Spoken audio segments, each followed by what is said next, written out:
This week on Business Brief, we talk about the tension surrounding return-to-office mandates, plus how restaurants are making alpha-gal safe menus.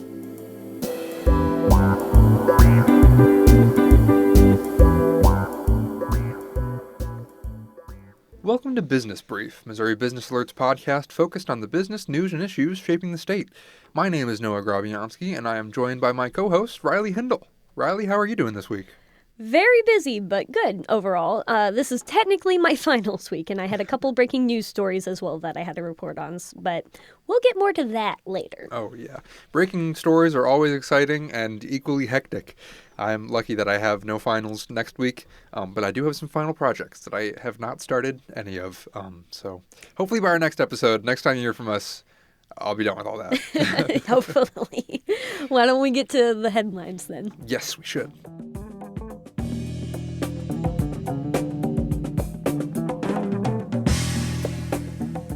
The Federal Reserve Bank cut interest rates Wednesday by 25 basis points.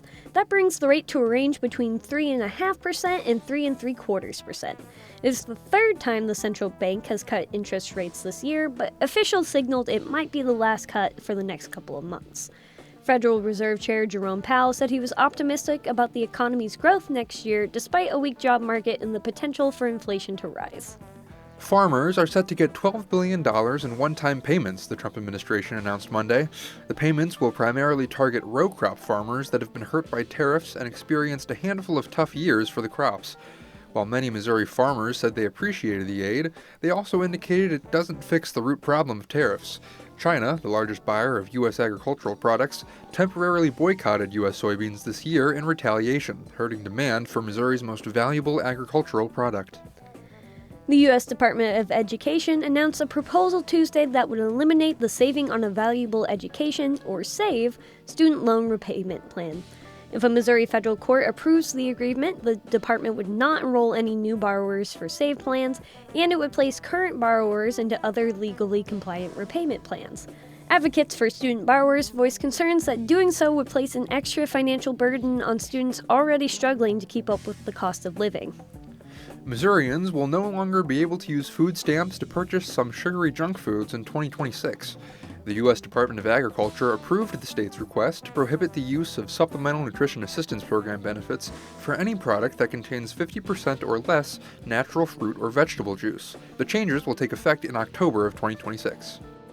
Anheuser-Busch announced plans to acquire a majority stake in the Party Punch and hard tea brand Beatbox. AB plans to spend $490 million to purchase 85% of Beatbox stake, a move that will grow the company's Beyond Beer selections. The purchase is expected to close sometime next year. A new federal bill would require companies and federal agencies to report the number of people they lay off due to artificial intelligence. The legislation was introduced by Missouri Republican Senator Josh Hawley and Virginia Democratic Senator Mark Warner last month. The Department of Labor would collect the reports each quarter and present them for Congress and the public.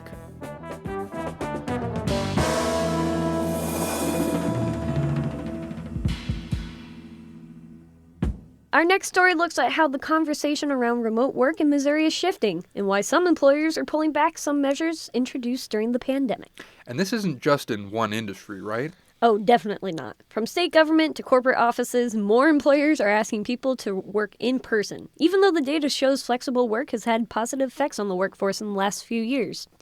But 5 years out from the start of the pandemic, don't a lot of workers expect some level of flexibility now?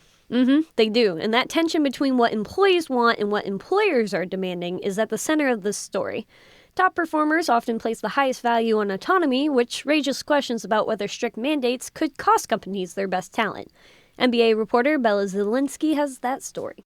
Early this year, Governor Mike Kehoe's administration sent an internal memo to Missouri state employees requiring their return to office by late March. Across the state and throughout the country, other employers, including AT&T, JP Morgan, and Ford, have taken similar steps this year. With 2025 marking half a decade since the beginning of COVID-19, the pendulum is swinging away from pandemic-era flexibility for many companies. Prior to the pandemic, only about 15% of employers in Missouri reported that they had some number of employees working remotely. That number rose to about 25% of Missouri employers in 2023. Officials driving a push back to the office cite enhanced customer service and improved collaboration as justification for these changes. However, the research doesn't clearly show that in-person work always improves productivity.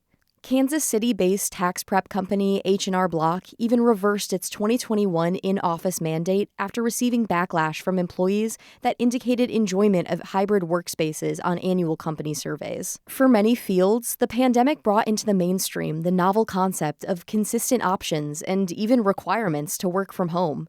This shift away from a traditional work week was something many employees were experiencing for the first time.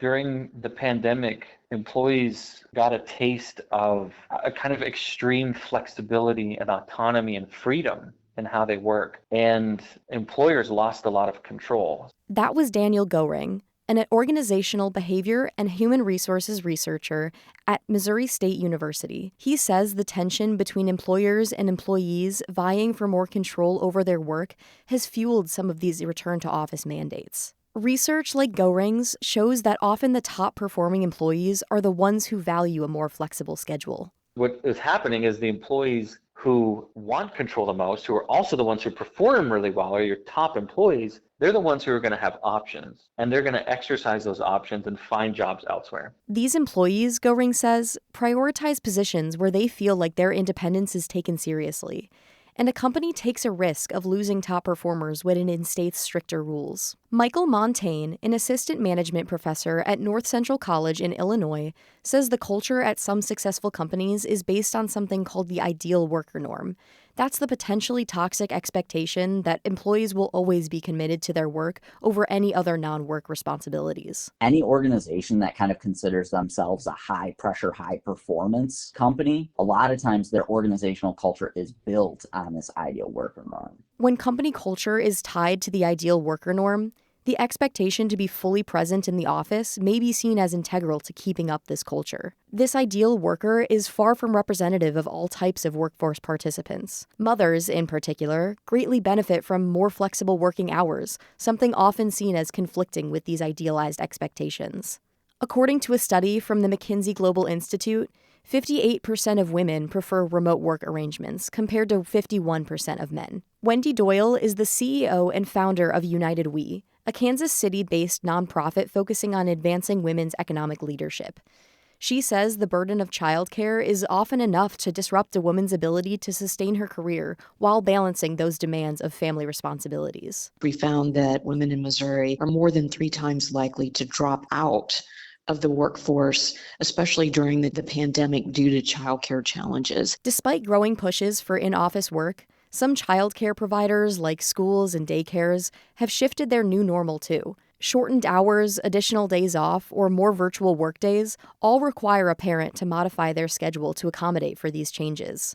Maura Mills, a management professor at the University of Alabama, says this increases the strain on working mothers trying to meet both office and familial expectations. It's hard when workplaces are demanding, like, hey, let's go back to our pre-pandemic schedule, but all these other support network organizations haven't returned to pre-pandemic and have actually just adopted these changes as their new norm. A workplace utopia does not exist, and return-to-office mandates can't change that. Instead, Mills says, businesses must work with their employees to understand what is most beneficial to them, not what looks best on paper. It's hard to say what the quote-unquote ideal workplace would look like because it looks so different for everyone. I think I'd have to say the ideal quote-unquote would be one that's flexible, adaptive, and responsive for everybody across the board.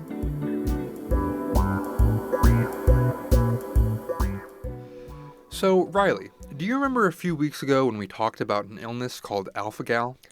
I do, but why don't you remind me exactly what it is? Yeah, sure thing. So alpha-gal is a tick-borne illness that gives those who contract it an allergy to a certain sugar molecule. Oh, okay, yes, I remember now. So alpha-gal sort of gives people a red meat allergy. Sort of, yeah. Not only does it affect how people consume red meat, but also some dairy products and processing aids and natural flavors.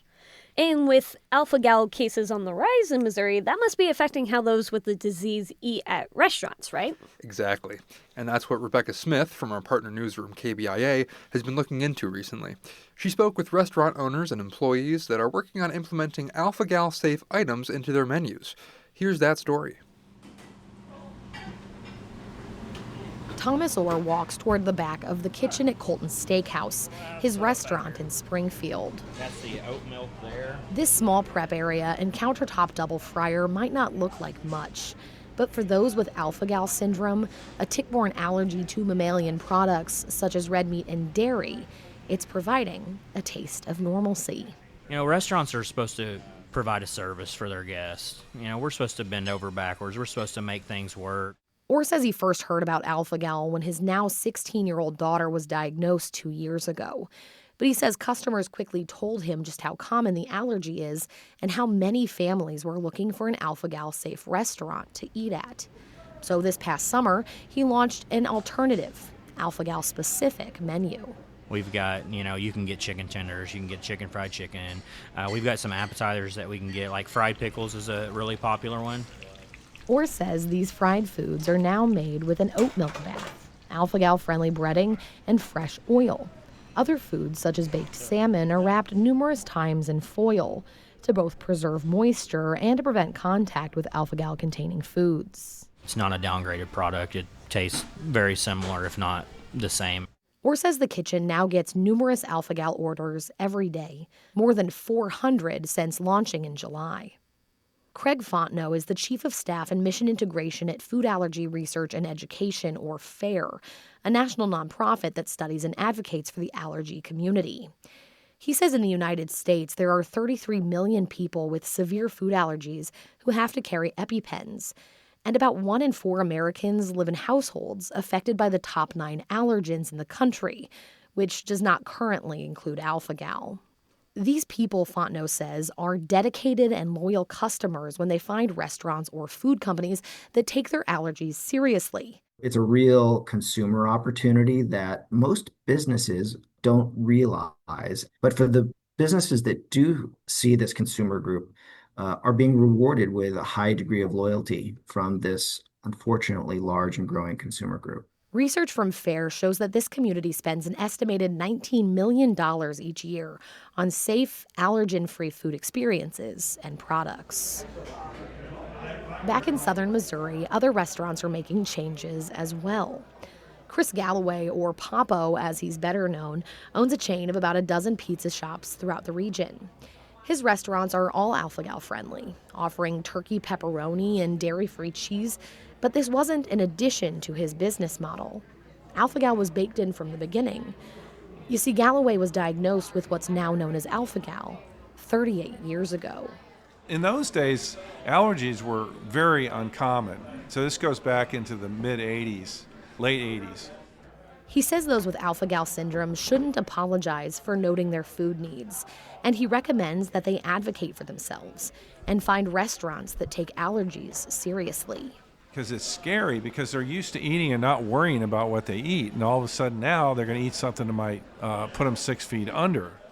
The Missouri Restaurant Association says while there's currently no count of how many restaurants accommodate for alpha-gal, it's, quote, common practice for their member organizations to adapt to the new and emerging needs of their customers, such as intolerances to gluten and dairy. I'm Rebecca Smith.